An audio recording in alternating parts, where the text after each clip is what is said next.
On a vu les types de données, ce qu'on va essayer de faire avec JavaScript, c'est de venir récupérer les éléments à l'intérieur du HTML pour pouvoir les modifier. Pour ce faire, ici, on va devoir venir récupérer de la même manière qu'un CSS, un sélecteur qui puisse sélectionner un élément à l'intérieur de notre HTML. Ici, pour que ce soit plus simple, on va directement mettre une classe.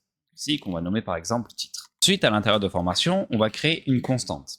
Une constante, pourquoi? Parce qu'en fait, la constante va toujours être identique. Ça veut dire que JavaScript ne va pas modifier lui-même la balise, mais il va simplement modifier le contenu. Ici, ce qui se passe, c'est qu'on va englober en fait directement à l'intérieur constante notre élément HTML. Donc là, par exemple, je peux très bien venir l'appeler titre. Donc à l'intérieur du titre, je vais utiliser, comme on utiliserait pour CSS par exemple, des sélecteurs. Donc là, pour une classe, je vais simplement mettre .titre, donc en CSS, pour récupérer notre élément. En JavaScript, c'est un petit peu différent. Il faut simplement lui dire d'aller récupérer à l'intérieur de notre document dans lequel le fichier JavaScript est appelé. Donc là, le fichier JavaScript est appelé juste ici. Donc le script, il est src formation.js.js. Ça veut dire que JavaScript, quand je vais lui demander d'aller sélectionner un élément, on va lui dire d'aller dans le document dans lequel il est importé, donc dans le index.html, et ensuite il va rechercher notre élément dans la même page. Dans le document dans lequel tu as appelé, récupère l'élément, donc get élément, qui porte le nom, d'accord, d'une classe. Donc là, vous voyez, on a plusieurs choses qui apparaissent. Donc on a by ID, by class name, tag name, etc., etc. Nous aussi, ce qui va nous intéresser, c'est le get élément by ID et le by class name. Donc là, pour l'exemple, on va utiliser le class name. Le class name ici veut simplement dire à l'intérieur du document, récupère un élément qui a pour nom, donc en class name, quelque chose. Donc le quelque chose, on va le mettre entre parenthèses.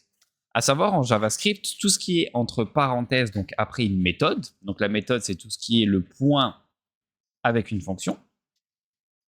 Tout ce qui est à l'intérieur, ça s'appelle un argument. Et ici, JavaScript attend un argument. Et l'argument, ça va être le nom de la classe. Donc le nom de la classe, ici, ça va être simplement titre. Titre. Comment j'ai trouvé le titre ici? C'est très simple. Je suis allé dans mon document. Document index.html. Pourquoi? Parce qu'il est importé ici. Ensuite, j'ai cherché un élément. Pour chercher un élément, c'est facile, ça sera toujours à l'intérieur du body. Donc, balise ouvrante et balise fermante. Donc, tout ce qui sera au milieu fait partie de élément. Ensuite, on va lui dire, cherche quelque chose. Il y a une class name. La class name, c'est le paramètre classe, d'accord, qu'on met à l'intérieur d'une balise ouvrante à l'intérieur de HTML. Ensuite, ici, je lui dis, cherche quelque chose qui a une classe qui est égale à titre.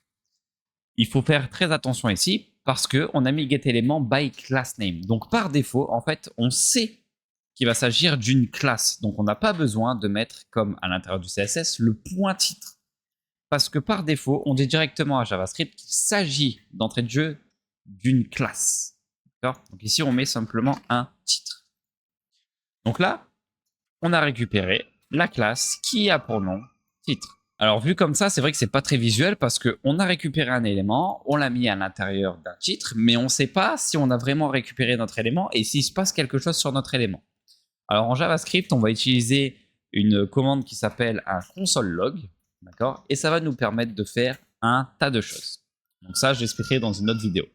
Mais donc là, ce qui va se passer, c'est que on va console log directement notre constante, donc titre.